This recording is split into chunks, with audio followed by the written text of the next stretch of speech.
Well, isn't that funny? The music made a funny jump this morning, but everything seems to be okay.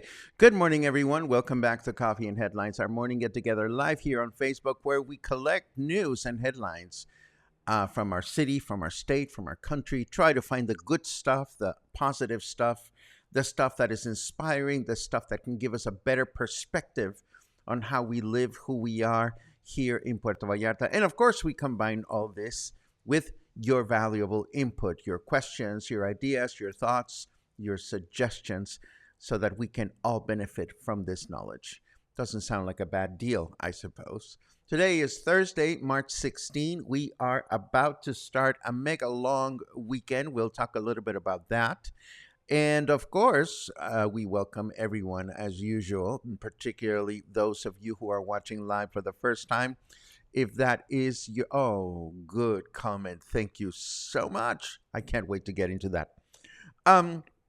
Anyhow, if you are watching live for the first time, let us know. Just write the word live, the word new in your comment, and we'll be so very happy to give you a nice little welcome. And of course, if you have something really important that you wish to share with us, if you add a capital letter Q to the beginning of your comment, we will be most likely not going to miss it later on when we get to the comments. So we don't have a lot of news today, so we had to improvise, but don't worry, we have some interesting stuff to share nonetheless. Check it out.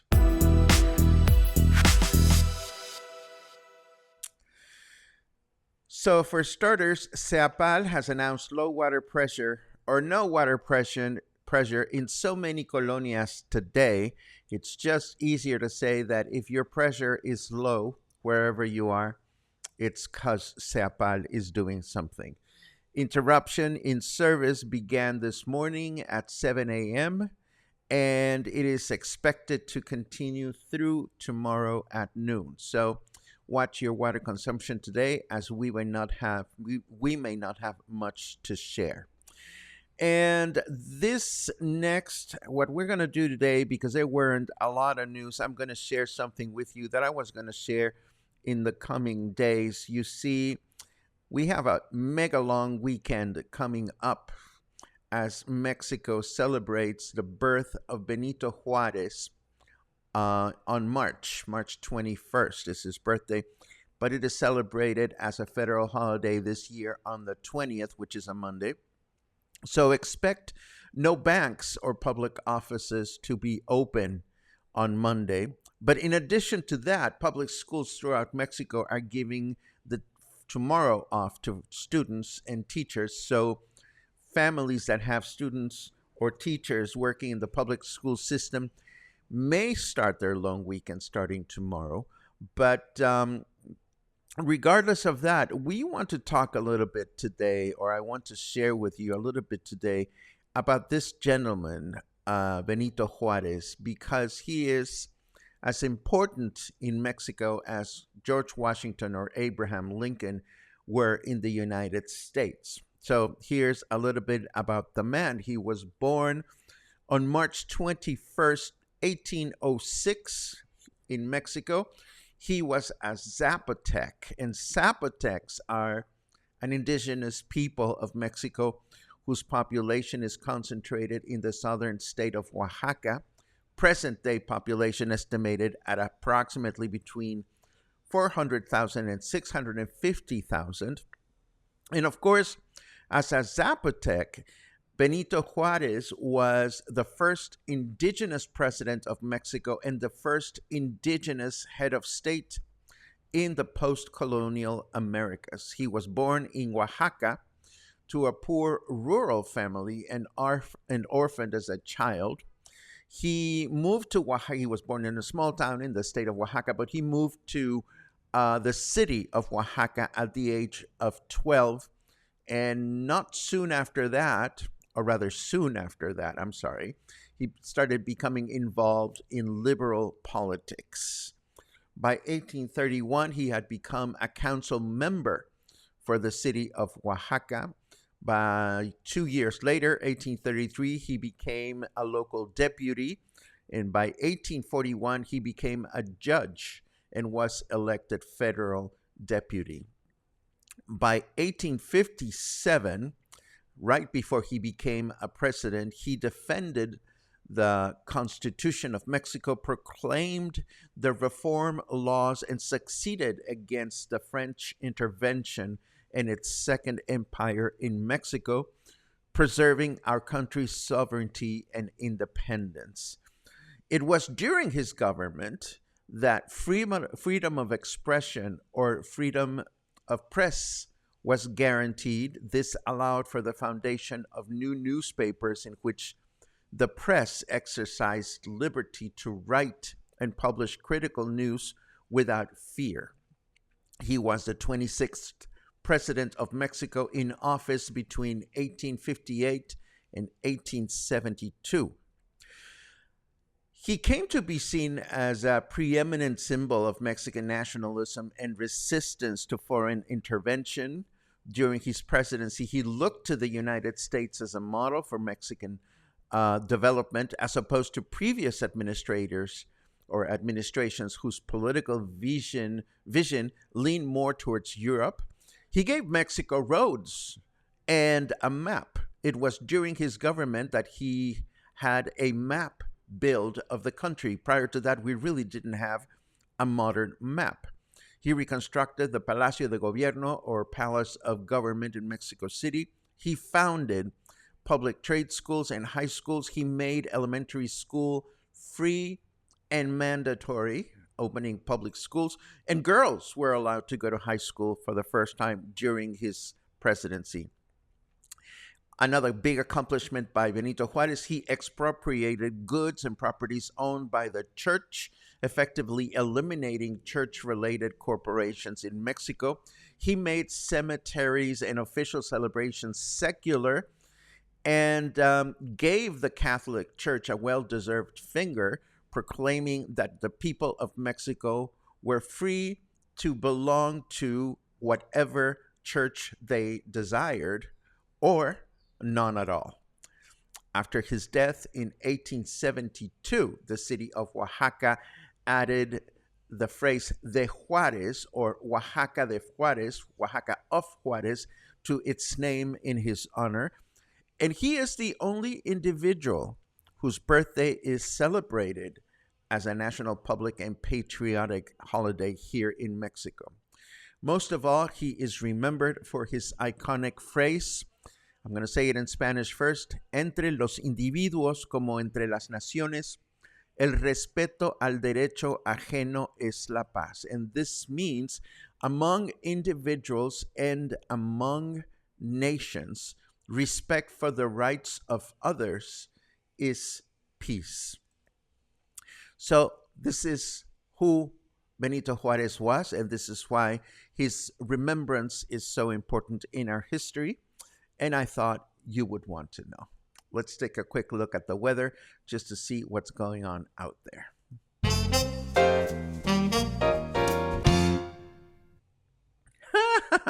There, it's fucking sunny. Is there anything else I can do for you? Says our snarky weather. You can keep the humidity low, please. It is 27 degrees right now, feels like 27. Humidity is low at 40%, and our temperature in Fahrenheit degrees is 81 at present time. For our forecast today, Thursday, we can expect a clear day with a high of 31 and a low of 19. Tomorrow, Friday, we begin the weekend with another clear day, and we begin this mega long weekend and a high temperature of 32 and a low temperature of 19. Then Saturday continues with the clear day once again with a high of 30 and a low of 18. Not bad weather at all. And moving right along, let's see what else do we have next. Yes, let me bring my news screen up. Where are you? There you are. This Saturday, an important mountain biking event is coming to Puerto Vallarta, where approximately 200 cyclists from all over the country are expected to compete in the El Jorullo Hills. So the eye candy may be interesting for those that like to frequent places along the Rio Cuale, such as El Rio Barbecue or Moro Paraíso or Canopy River. This is an important Mexican competition, and of course the winners will go on to qualify to bigger competitions.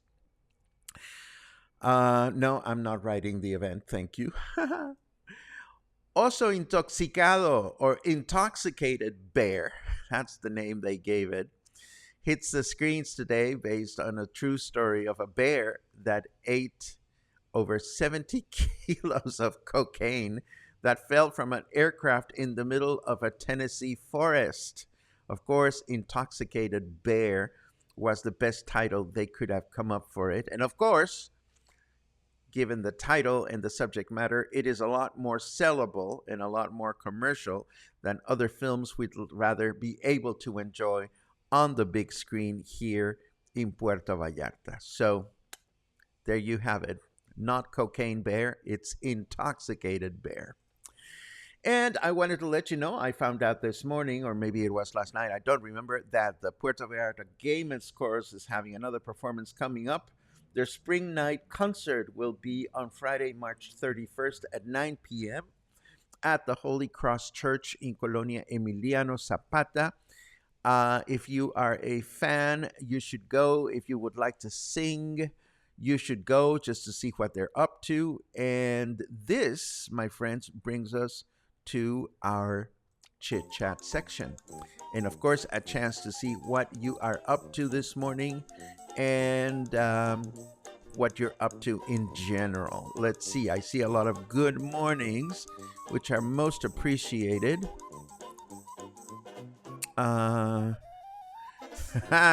SEAPAL strikes again, says one thing and does another. Well, what can I tell you, Judy? I'd rather see SEAPAL doing something again rather than doing nothing at all. This is what made me smile earlier today. I'm glad that somebody went to see the Belters at Encanto last night. I'm so glad to see that you enjoyed it, Robert. They are so talented, those two, and I can't wait for them to come back next year. And for those of you who haven't seen them, Nicholas King is performing his last show tonight. And I can only imagine what his solo show must be like. I've heard wonderful things about it. So if you get a chance, go check it out. Eric says it's almost wine time. I say I've already had my first glass. No, I'm just kidding. It's way too early. But it is almost wine time, of course. Let's see what else we have. Albert says, so glad to be here from rainy Seattle. Well, I can agree and I can appreciate, although a little bit of rain, it's too soon. But, you know, I was talking to a friend of mine of how wonderfully rain transforms our hills almost overnight, you know, so I can't wait for that. Pat reports on a lovely time yesterday at Villa Lola. What a treat to have a beautiful day poolside. Logan couldn't have been a better host. Well, we know that about Logan. That's why he is so happy with his job and why his Villa Lola is so happy with him. Well, the Villa Lola owners, of course. Thanks, Pablo. You filled the V. Okay, that means very little to me, but thank you for sharing. Let's see. Boom, ba-da-dum, bum, bum. Only a few days left of the Expo Ganadero and Fiesta in San Jose del Valle. Thank you for the reminder, Harold. We reported early this week that this is the week in which San Jose del Valle is celebrating their patron saint fiestas. The fiestas continue until Sunday. And as I read and as I understand, these are the most important patron saint fiestas in all of Bahía de Banderas. So if you are in the neighborhood, this might be a fun activity to check out over the weekend. Let's see. Pum pum pim pum pim. Thank you so much for the information about Benito Juárez. He's one of my heroes. Well, he was a really accomplished politician, and so many things changed during his life. Largely because of what he did as a president of Mexico. Belters were wonderful and full audience. That is so cool. He totally deserves a holiday as the only person whose birthday is celebrated officially in Mexico.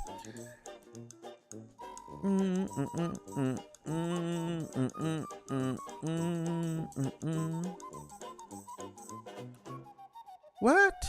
Thank you to the cluster for the recommendation of Kiwa grilled cheese. It was absolutely amazing. If you haven't gone, you are missing out. I have no idea of what that is, so fill me in. It must be a new restaurant. I'm going to check it out or look for it after the broadcast, unless somebody provides some helpful information. Linda has a question. Is there a bus that goes to area of El Rio Barbecue? Yes, there is. It's called the Paso Ancho bus. I think you can take it at the corner of where Farmacia Guadalajara is in Colonia Emiliano Zapata, although I am not familiar with the bus route. That said, if you are one to walk, the walk between El Libramiento to El Rio Barbecue is not that long. It's not even 20 minutes, and it is a beautiful, beautiful walk. Gura says, thanks, Paco, for the shout out for Nicholas King's closing show tonight at 7 p.m. at Encanto. My fave new performer of their season and such sweetheart. Well, as long as we're here, Gura, let us remind everybody that is watching that Gura Gabor is coming to the end of her season here in Puerto Vallarta. She's had the most successful run by doing all these variety type shows every single week on Monday evenings at 7:30 at Encanto. And I say this not only because Gouda is a dear friend of mine, but also because Gouda kicks some serious butt when she is on stage. Totally worthwhile. Oh, Kiwa is the food truck close to Bonito and Siam, I think, says Brian. If it's close to Bonito and Siam, that would have to be in my neighborhood, so I'll keep my eye open for this place. I haven't heard of it. I did hear of a new place that is on España Street. I forget the name right now, but it's a new breakfast place, and I looked at their photos on Facebook, and it looks absolutely scrumptious. So many new places and only so much budget to spend on other things. Oh, thank you very much for that. Thank you very much for that. It is right near the corner of the bank across from La Comer. We'll definitely check it out. Great. Thanks. Bringing our 3 months to a close and thought we would do it at El Rio. That's wonderful, Linda. If you want a peaceful lunch or experience, go before the music starts. If you want a loud, raucous, Sweet Caroline, so good type of experience, then go after the music starts. And this, of course, brings us to the end of our broadcast today. Where is my self pitch? There it is. Boom. We are here thanks to you. I don't say it often enough, or maybe I do, I don't know. But do keep in mind that Coffee and Headlines exists thanks to your generosity, thanks to your trust, and thanks to your wonderful monthly and yearly contributions and occasional coffees. If you are enjoying good connections here, if you are finding that your life in Puerto Vallarta is improved ever so slightly through what you learned here at Coffee and Headlines, please keep this in mind as you are part of it all and you can make a big difference to what we do here. So, we will be back tomorrow with more news. Hopefully the news will be more interesting tomorrow, but I appreciate your appreciation for our upcoming celebration of Benito Juárez. Have a great day, and I'll see you again soon.